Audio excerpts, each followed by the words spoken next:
Commander, the like button is the Snake Island. It's the Snake Island. Hit it. Hit it.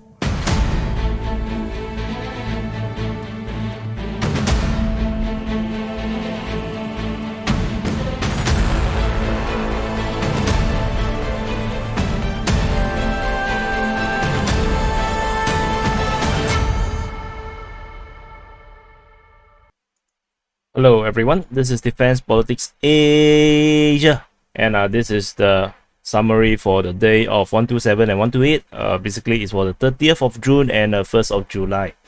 So yesterday actually I wanted to do the summary already.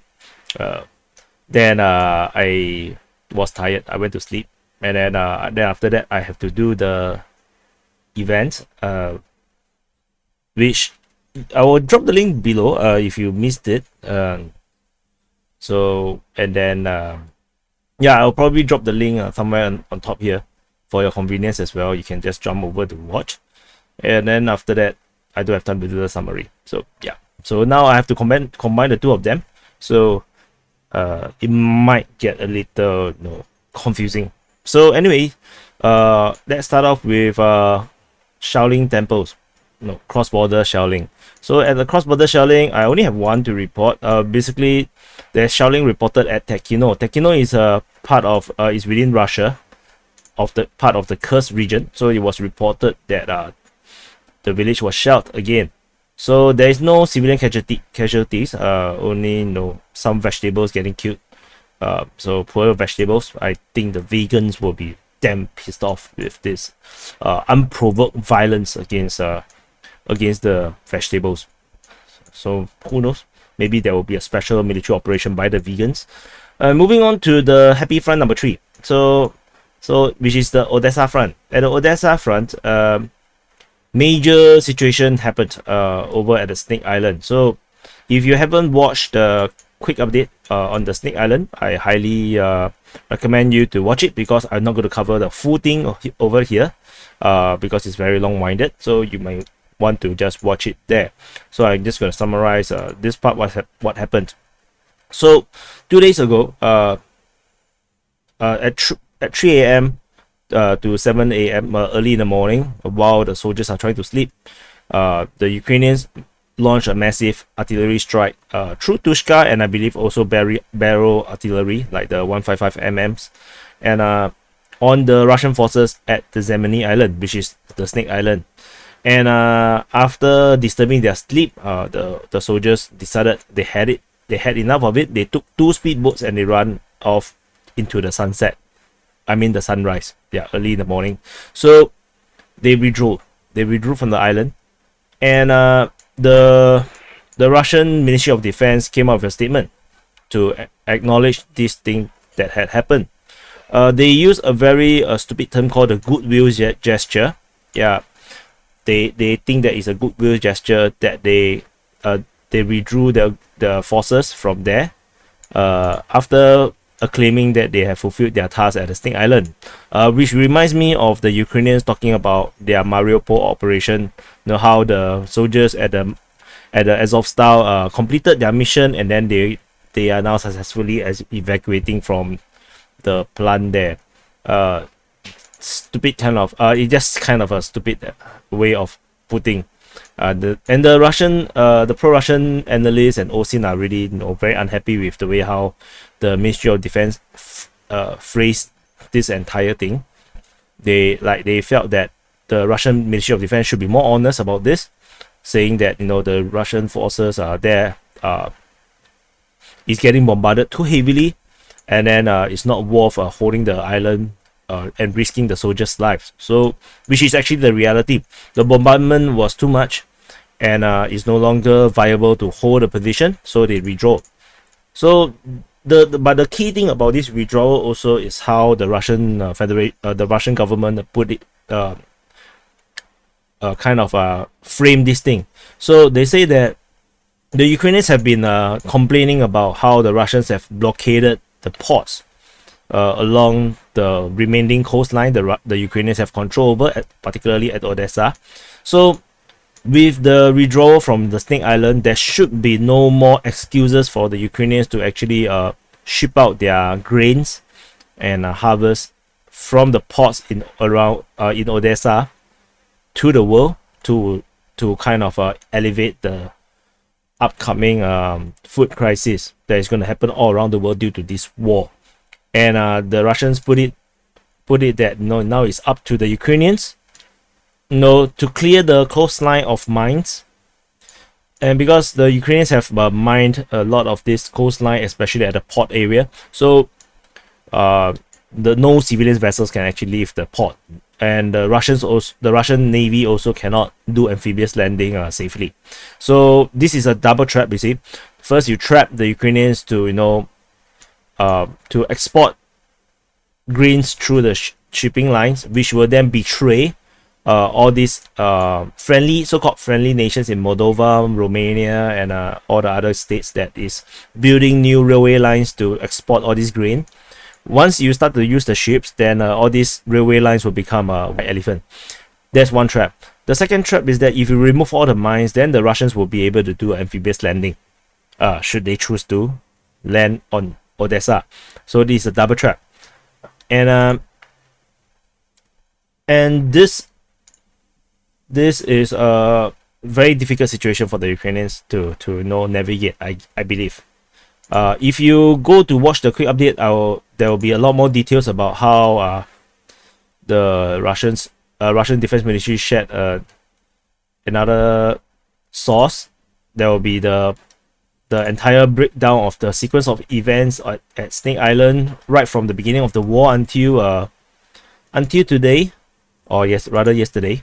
And also, so now the Ukrainian the army, the armed forces of Ukraine, the deputy chief actually of the main operational directorate says that the plan of the Ukrainian armed forces is now to establish physical control over Zemeny Island. However, they also got contradicted by the press center of the Southern Operational Command, saying that it's now currently too early to create an outpost on Zemeny Island, according to the head of the press center, Natalia Gumenyuk. So they say they have to monitor the Russian behaviors. If they depend on the ships and how they use their forces, so they don't dare to land. So, which means that no one actually have control over the island now. However, pro-Ukrainian sources, even the Institute of Study of War, immediately changed the color of the Snake Island from red to blue, which is kind of stupid. You can't really conquer a place without landing on boots there. So I think they are really very desperate for something to be happy about. So anyway, this is the happy front number 3. And moving on to happy front number 2. So the southern front. At the Mykolaiv Front, the Ukrainian forces have captured the town of Stanislav. So Stanislav is actually this one at the very bottom of this inverted mountain looking thing. It's actually the coast. So anyway, this is on the southeast of Oleksandrivka. And the Russian forces withdrew to Sharokabalka. Reportedly, it's DPR forces and some VDV airborne troops. And and then they also mentioned that the Russians are building a defenses at Tomina Balka, which is kind of weird. Why don't they build it here? So anyway, that's the situation. There are claims on when I shared this on Twitter. Some people claim that this is fake news. So whatever it is, I'm just gonna indicate it. We'll correct it, as new information comes up. There is a Sukhoi 25 shot down of. Oh, this Peshchenka one is a long time ago, so let's delete that. Sorry. There's no update in the Davydiv Brid front here. Over at the Kryvyi Rih. So this is Kryvyi Rih. The Kryvyi Rih, there is a Sukhoi 25 shot down over Shiroke, and also there's a Sukhoi 25 shot down over Arkhangelsk, or Arkhangelsk. So anyway, there's so many Sukhoi 25 getting shot down. So it makes it really hard to believe, but we have to believe in the ghost of Kiev. He has the ability of necromancy, and he can actually raise a lot of dead Sukhoi 25s. So never underestimate the ingenuity and the resourcefulness of the Ukrainians to actually raise their air force from the dead and continue to field more and more aircraft as much as they possibly can. So moving on to Zaporizhzhia Line, I have nothing to report over here at Zaporizhzhia. There is no updates regarding the Donetsk Front. It looks like the entire front line here has died. There is nothing's happening. I still cannot be fully certain of the situation at Prachitivka. Prachitivka. So I'm not sure who is holding this position actually. Currently, I have this overlapping front line and with a question mark. So let's wait and see if I can find any more intel about this place. There is no updates regarding Adivka and New York region. This entire region, still no changes. There's no active front ground assault.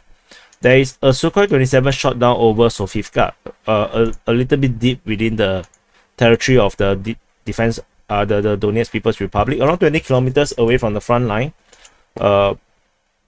So not sure what happened to this Sukhoi 27 flying so deep into the enemy territory. Moving on to the Bakhmut Front. At the Bakhmut Front, there's no changes in the entire of Bakhmut Front. All the different areas here, there's no changes in the front line. I'm quite sure there must be some kind of fighting, but there is no clear changes in terms of the situation. So moving on to the Luhansk Front, where the Pikachu is now developed. You can see this is the nose of the Pikachu, the head, the ears, and then the eyes, and then he's wearing maybe some kind of coat, coat, and then the wind is blowing, the fur is flying.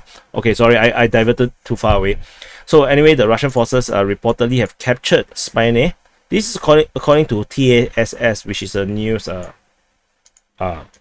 agency, and reported by Levi Gottman.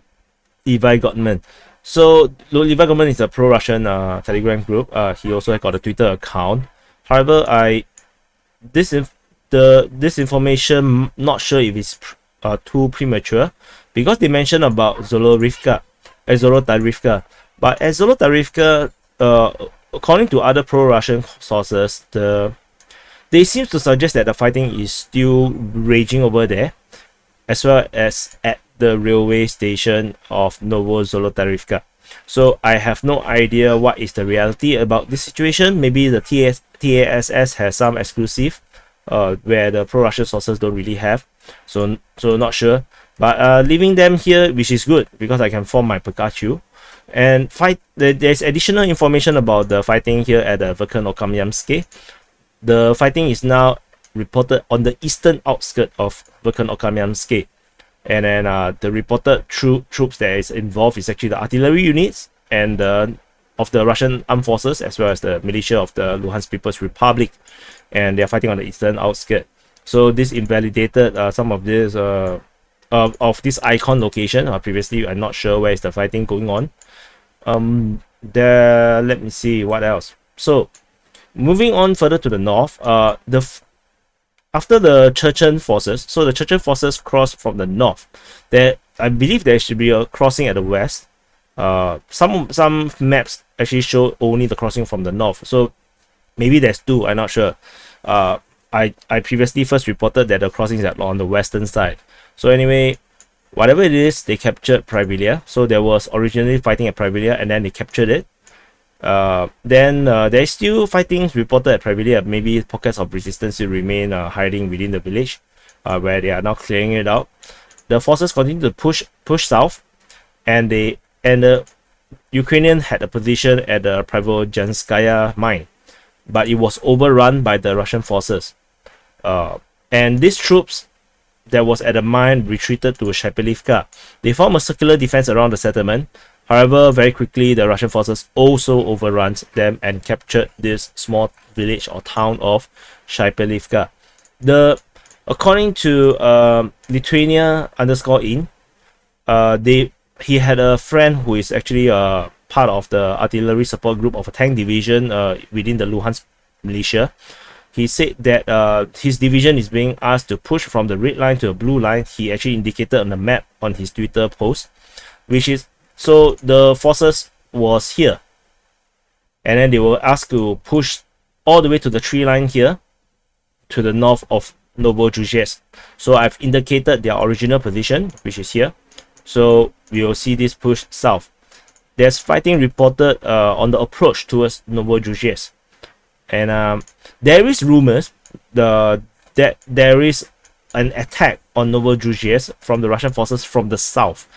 I cannot fully confirm or verify or conceive how this attack develops. There is no clear indication how they can attack from the south. Previously, I have this very long spike spiking all the way up to Novorossiysk to indicate the attack is from the south. However, because it's really hard to make sense of this piece of information that they attack from the south, I have removed it until I have better information. The forces that have captured Shepelivka is currently engaged at the chalk quarry, the Berezovsky chalk quarry, in between Bilohorivka and Shepelivka. The Ukrainian forces currently is at Bilohorivka, and they are actually getting prepared that there might be a crossing over on the opposite side of Bilohorivka.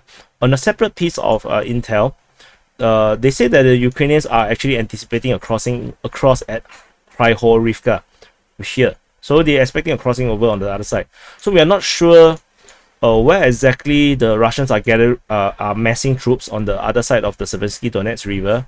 Are they going to cross at Kryvyi or at Bilohorivka, which they have lost a lot of troops in their failed attempt to cross? Or could it be at Srebrenka, which is also rumored could be a possible place? So the Ukrainian forces along this entire line of the Seversky Donetsk River is under some tremendous pressure from the south and from the west, from the east, and also of this possible crossing on the north. I believe that the previous heavy artillery that was positioned in these locations have been withdrawn, which was the one that helped to destroy the crossing over in the north of Bilohorivka. Without this artillery support, the Russians will be able to cross the river much more effectively. So let's see how this goes. Over in the south, the Ministry of Defense of Russia confirmed the capture of the oil refinery, which we already know, and they also confirmed the capture of Topolivka, which is here. They also mentioned the capture of the Matryoshkaya coal mine, which is this one, and they also say that they have captured the Galatine plant. This is based on Ministry of Defense of Russia information, so which helps to establish the front line as we push forward further. As we previously mentioned, there was fighting at the southern outskirts, so now the front line has pushed forward. There is no changes to the situation of the fighting around the glass factory, as well as beyond the Stekony suburb, which we previously mentioned was captured by the Russian forces. Towards the center of Lysychansk, there was information that the Russian forces have captured Pavlograd, one of the last two towns that was not mentioned about being captured. So Pavlograd is mentioned by Lithuania in that Pavlograd has been captured.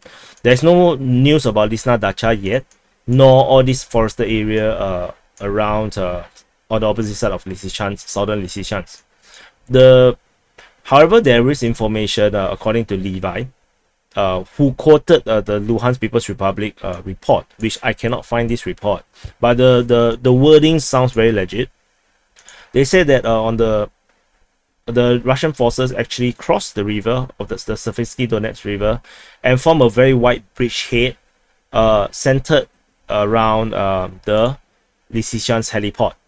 So as you can see, in the center, in the area of the helipad, and they move in the southwesterly direction towards the city center.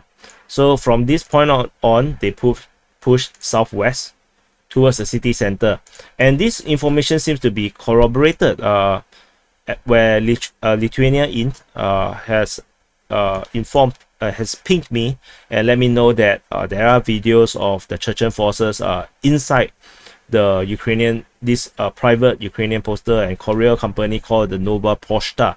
So you can see Nova Pochta here.